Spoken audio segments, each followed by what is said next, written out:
markets are helping fill that critical gap. Plus, as many employees at Charlotte Douglas International Airport, they are not getting paid due to the shutdown. A business owner is stepping up, helping them get the fuel they need. And early voting wraps up in the Queen City. Tonight, we are taking a closer look at the transit referendum that's on the ballot this time around. News that impacts you. You're watching WCNC Charlotte News at 6. We start with the breaking news update at 6 o'clock. West Charlotte High School will go to remote learning on Monday following an incident that led up to a CMPD officer being put on administrative leave. Thank you so much for joining us for the news at 6. I'm Siobhan Riley. The incident happened when a large fight broke out on campus. The student who appeared to be thrown down was taken to the hospital and treated for their injuries. Students will return to campus on Wednesday. And now to more impacts from the federal government shutdown. A federal program helping feed Americans struggling to afford groceries for decades became the latest victim of the federal shutdown today. Despite two federal rulings yesterday that demanded the government continue funding SNAP benefits, the former Food SNAP program came to a halt today. Payments could resume in a week or two, but in the meantime, WCNC Charlotte's Nate Morabito learned of the local effort to make sure this government failure doesn't leave families hungry. This is one of 5 area farmers markets where today, one time only, people could get a $50 credit to help buy their groceries for the week. A critical safety net during this uncertain time. Want the keys? In the middle of a long line of people at the Charlotte Regional Farmers Market, grad student Nia Williams and her son Antonio Sit down, my love. wait patiently for much needed food assistance. It'll help out a lot. Thankful others anticipated their cries for help now that SNAP benefits are frozen. Taking it away is like, oh, I didn't even know what we were going to be doing. With funding from Mecklenburg County Public Health, the Charlotte-Mecklenburg Food Policy Council pivoted this week, offering these $50 tokens, one per family, on a first-come, first-served basis, as part of a temporary contingency program. Even when major systems fail, we still do what's right for our community. Kenya Joseph says whether the result of an act of God or a man-made crisis, people have a basic right to high-quality food. And we're just trying to get people resources as quickly and as efficiently as we can, and that's the most important thing. This is beyond the political issue and was from the very start. The resources don't just help those who need food. They also support local farmers, ensuring they can sell their products and still earn a reliable living. The economy's kind of slowed down a little bit, so it kind of gives us that extra cushion we've been looking for here at the farmers market. Williams, who lives with several family members, says her $50 will go mostly toward veggies and maybe some eggs. Thank you, guys. Fresh food for her and her growing son. I think this would probably be the most beneficial thing without having to be taking from other people's pocket, like my family's. And not just her family. 640 households from Charlotte to Davidson to here in Matthews received those tokens. $32,000 worth of food now in people's homes. Nate Morabito, WCNC Charlotte. A lot of families are impacted.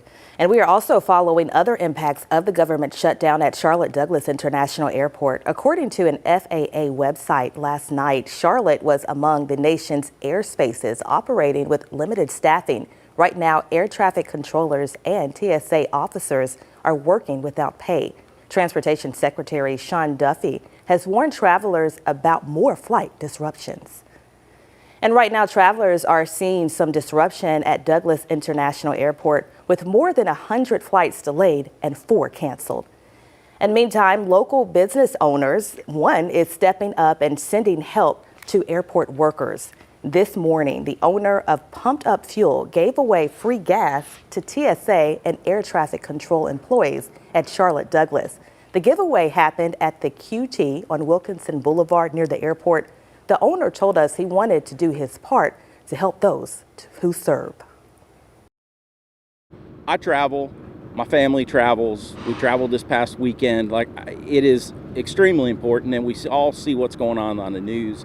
People not being able to get to work, people wanting to come to work but can't. So this is just one of those little things that the community has always been really good to me. And this is something that I felt compelled to try to give back a little bit when I can. Sure, that will mean so much to many families. And they also gave out at least 1,500 gallons of gas today. And the owner says he may do this again next week if the shutdown continues. And nonprofits are also doing their part to help federal workers. Samaritan's Purse and the Billy Graham Evangelistic Association are giving them free lunches every day until the shutdown ends. This effort starts on Monday. Pickup locations are in Asheville and Boone.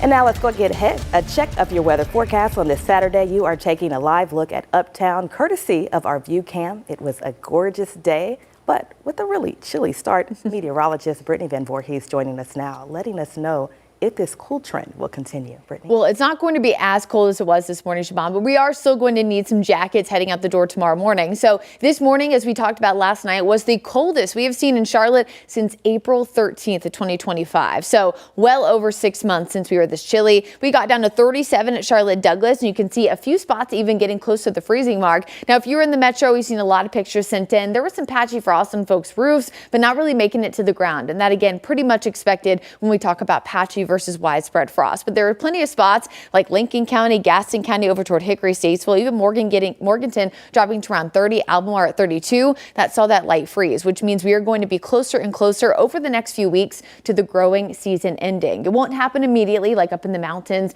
after they saw the hard freeze last week, but we'll slowly start to see that trend getting closer to the end of November. And speaking of, happy November 1st, everybody. So not as much widespread frost potential tonight, but we are looking at the eastern side of Stanley County as well as Anson and Richmond counties, as we could see some of that patchy frost in those areas, as they're going to be a touch cooler than the rest of the metro tonight. One of the reasons why is building cloud cover will allow for us to stay about 5 degrees warmer than where we were this morning. Temps right now 62, pretty calm, feeling fantastic outside. No worry satellite and radar wise now, but notice tomorrow again we are going to be looking at increasing clouds, and that's going to have not just an impact to the low temperature tonight, but also some impact this time tomorrow. We'll talk about what that impact is coming up.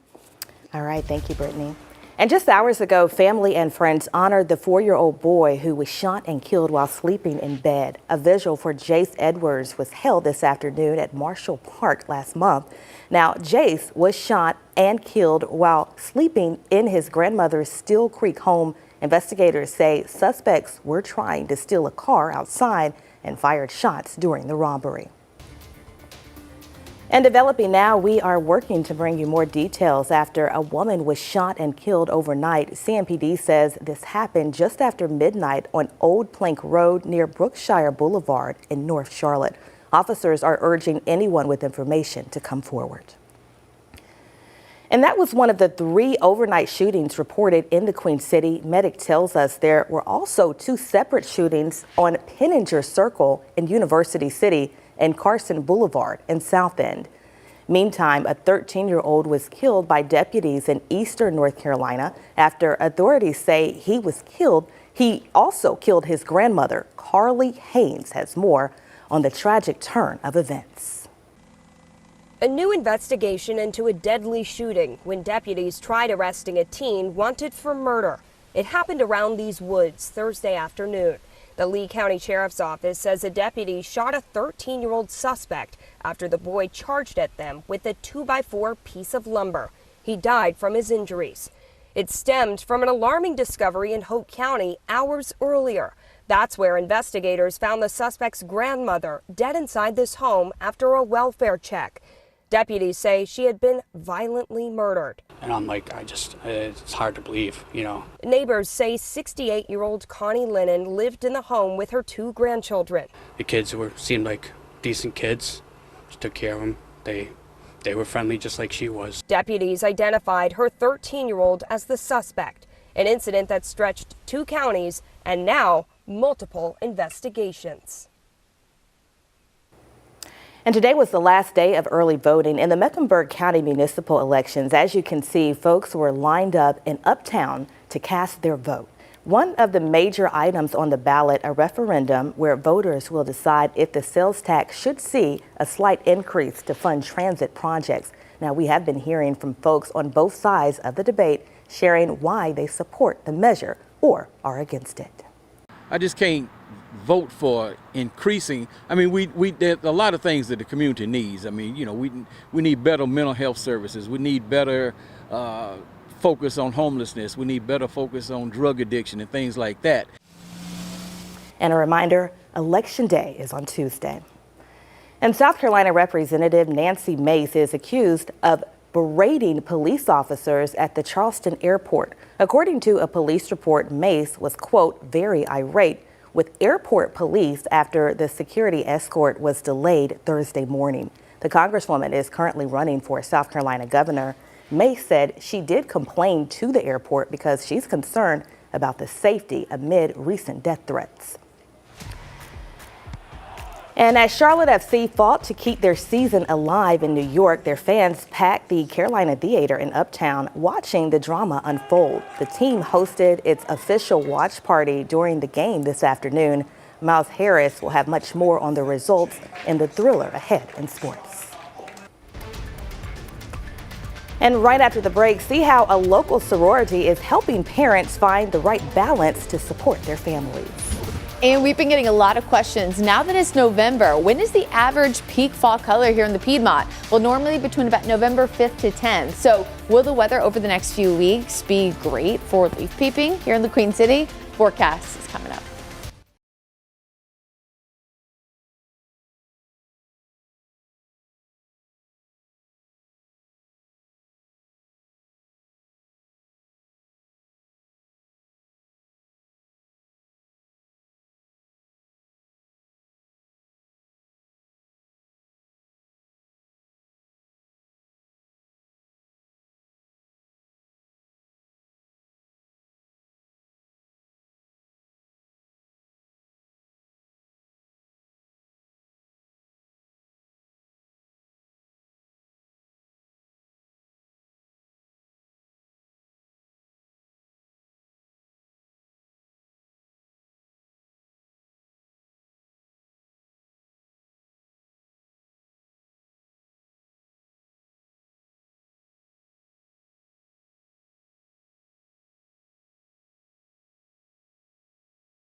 Modern parenting has plenty of challenges, so a local sorority is stepping up to help families on this journey. The local Alpha Kappa Alpha chapter hosted its Parents Mental Health Conference, aiming to empower parents and caregivers. It featured interactive sessions recognizing the emotional challenges parents face and shared tools on how to build healthy family dynamics.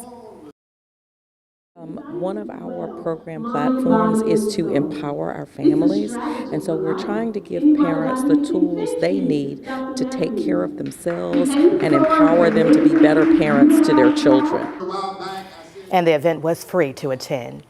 And tomorrow, a group of women entrepreneurs will gather not just for brunch, but for empowerment. The second annual Empower Her Business Brunch will be held at STIR, bringing 30 women together to discuss strategy and sisterhood. It is hosted by founder LaCrissa Thomas, who has been mentoring women since 2009, and now she is stepping up in a really big way with those efforts, giving away 2 laptops to local women in need. We have more power than we feel that we have. And our power as women, strong women, it comes out when we're amongst those in the room who are stronger than us as well. Because we may think that we are small fry, or even myself, downplay ourselves so well and our potential. But when you have a group and a circle and a community of women and sisterhood that love and support you for who you are and what you do, it makes you thrive even better in life.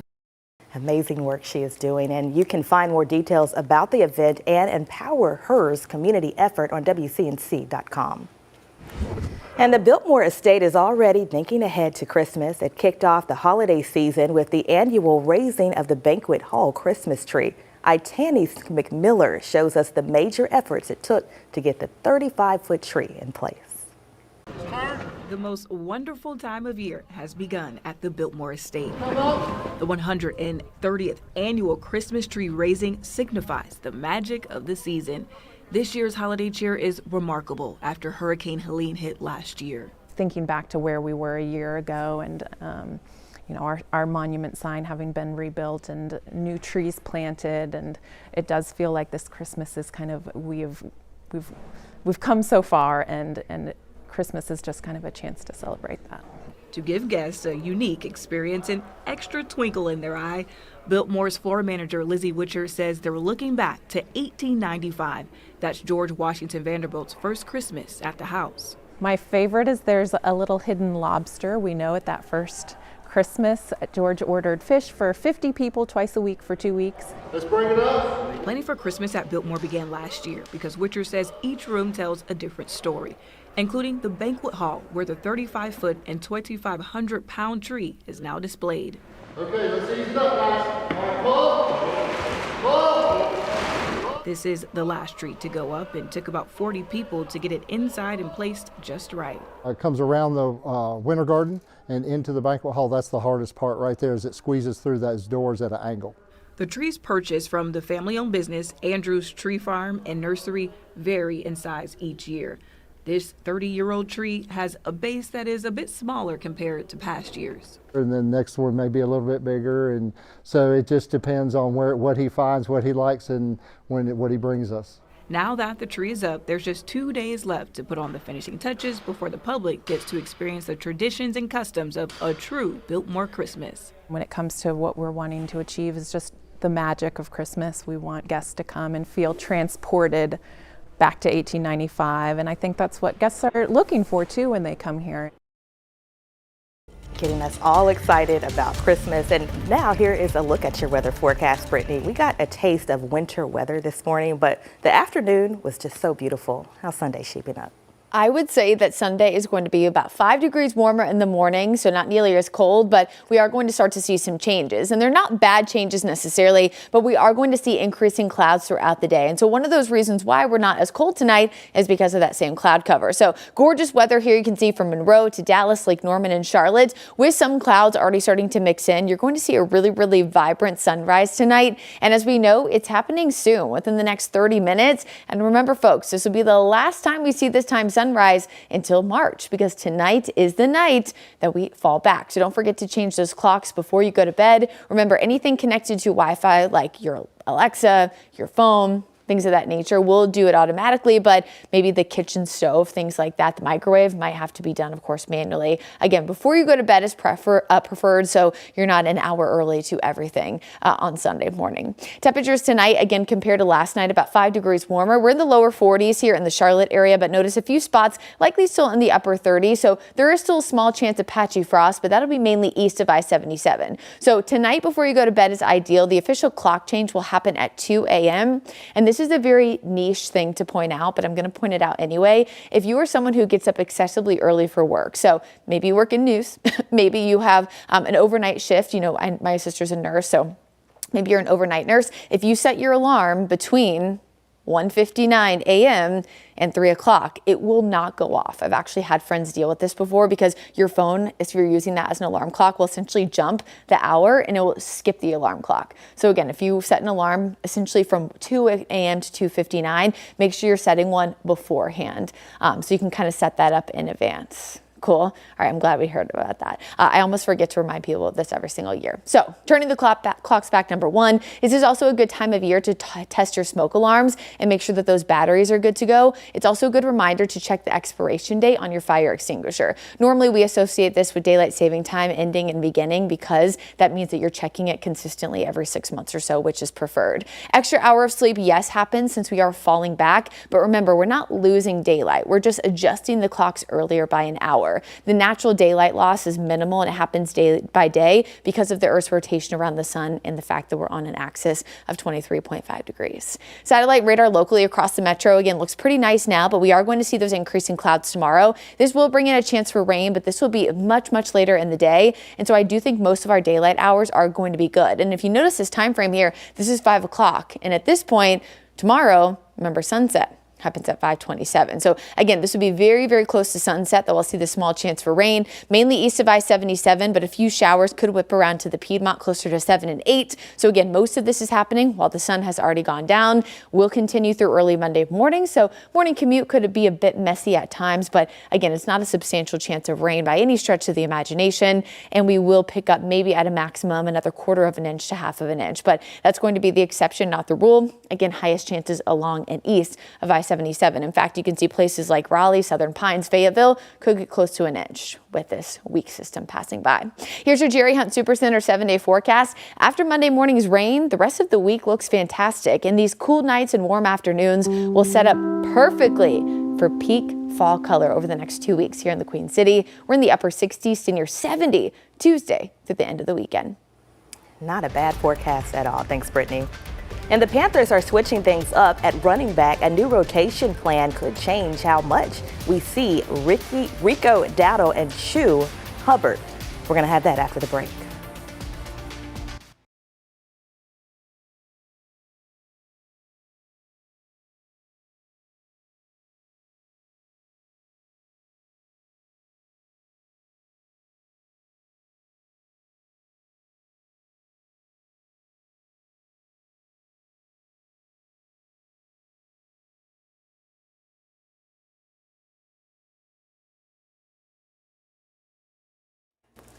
Hello, check.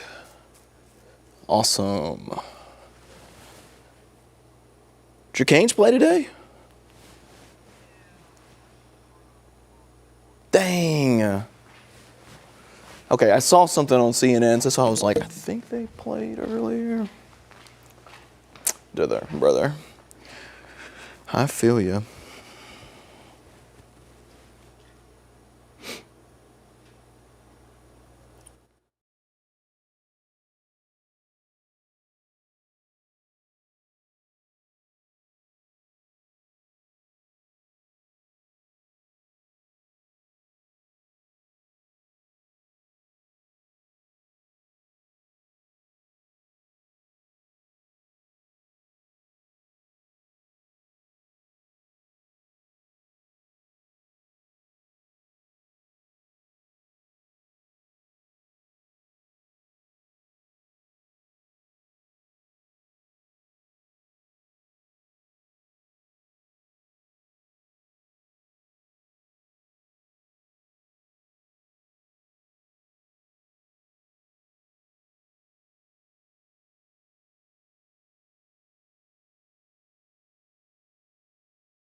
Well, we knew some changes were going to be made to the Panthers' backfield, especially once head coach Dave Canales admitted that they can't ignore Rico Dowdle's impact and his success every time he touches the ball.